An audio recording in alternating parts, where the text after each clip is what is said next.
velfærdssamfundet har vi egentlig bygget op for at lave op på det og udjævne den ulighed og den uretfærdighed, der ligger i det system. Og skabe tryghed for alle, når man kommer i klemme, når man bliver syg eller kommer ud for en ulykke eller en eller anden social begivenhed, som slår tingene i stykker for en. Det er derfor, vi har spinket og sparet og accepteret at betale store skatter i Danmark. Det er for at have et system, som kan lave om på retfærdighederne. Men der er nogen, de synes sgu, at det er sådan set ligegyldigt med det system. Det må de syge, de arbejdsløse, de fattige, det må de sgu selv ordne. Så kan de bare tegne sig en forsikring, ligesom vi andre velhavende. Og så kan I selv ordne problemet, siger de. Nu må de endda få et parti i Folketinget, som siger det lige ud. Det er Liberal Alliance. Og når man siger til dem, jamen der er jo nogen, der bliver mere syge end andre, så siger de, jamen sådan er det jo bare. Det er sgu da ikke min skyld. Og det er jo da en let måde at klare de problemer på. De har tegnet deres forsikringer, de har fri adgang til deres private hospitaler. Der er ingen problemer, når man færdes op i det øvre lag og har pengene og har råd til de ting. De dårligt stillede må så stille sig tilfreds med et efterhånden nedslidt offentligt system, som slet ikke fungerer, som det skal. Det er derfor, vi skal have gjort noget ud af det, og hvis vi skulle sige det på almindelig engelsk, så er det her klassiker. Det er en tydelig del af manges hverdag for mange danskere, og ikke mindst efter, at de har haft 10 år, hvor de borgerlige har slidt det her system ned, hvor de har udhulet og brugt alle de offentlige midler, og hvor de har givet det til skattelettelser til dem, der alligevel har tegnet. Og så har vi haft 3 års krise, det her har ikke gjort det bedre. Den nye regering fra september i sidste år, tror jeg er en god mulighed for at prøve at se på nogle af de her retfærdigheder. Vi får ingen revolution ud af det lige med det samme, men jeg tror, at vi kan få en række forbedringer igennem, især hvis der er nogen, der råber højt nok. Jeg sagde, at sygdom ikke var hver mands herre, men alligevel må vi prøve at gøre det sådan, at i hvert fald de syge er herrer i eget hus, forstået på den måde, at de ikke som klienter skal kastes rundt i et system og være nogle brikker, som andre flytter med, men selv forstår, hvad der sker, og selv har indflydelse på det. Og det er næsten det værste i det system, vi har for syge i dag. Det er, at man bliver umyndiggjort, ydmygt og flyttet rundt, som det passer andre. Al sygdom i Danmark bliver afsluttet inden for et år.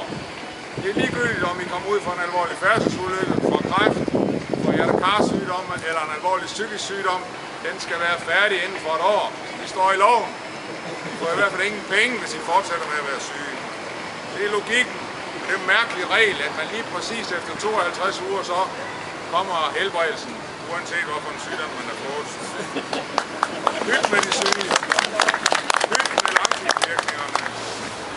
Noget af det ligger i den forbandede refusionsordning, der findes i kommunerne, og det kan jeg jo se, at det I skriver hernede fra, at det er også det, I har fat på. Og der er man nødt til at stille sig det afgørende spørgsmål, hvor er retssikkerheden henne for de, der bliver syge? Og selvfølgelig også, hvor er anstændigheden henne, når man ydmyger folk på den måde, man gør?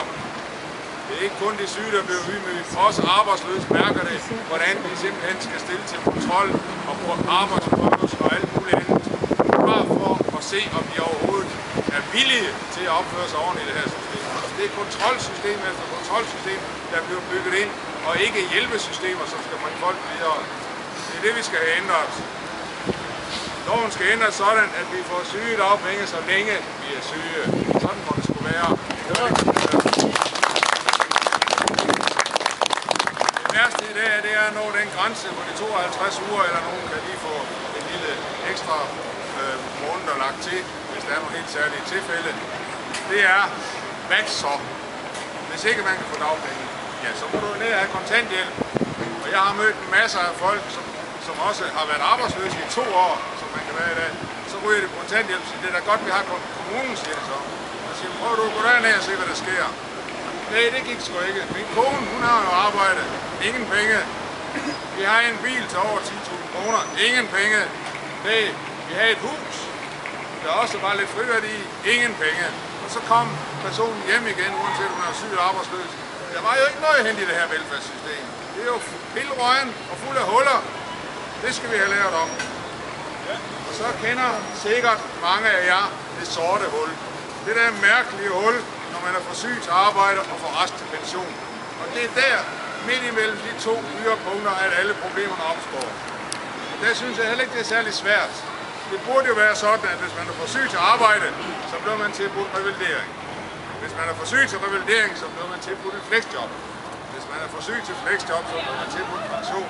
Hvor svært kan det være? Det burde enhver god sagsbehandler kunne finde ud af. Det burde enhver politiker kunne finde ud af. Det behøver slet ikke at være særlig kompliceret.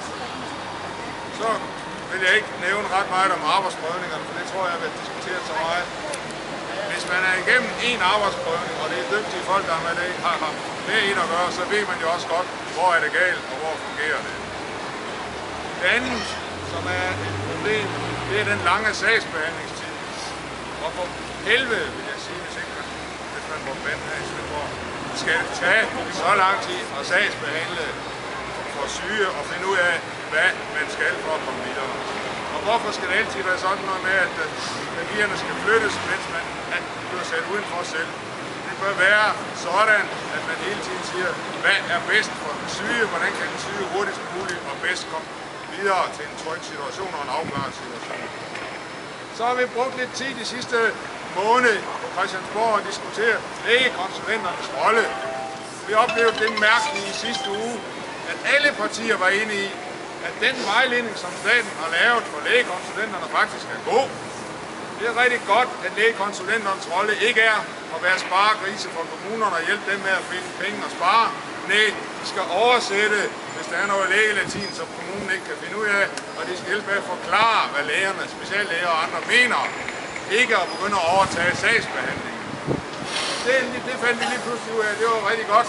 Så spurgte vi ministeren, nå, og hvorfor nogle sanktioner er der så over for kommuner, der ikke følger den vejledning? Ja, ingen, sagde ministeren. Jeg har ikke ret til at gribe ind over for de kommuner. Så sagde vi, kan vi så ikke se at få en lov, så du griber ind, hvis kommunerne misbruger den ordning?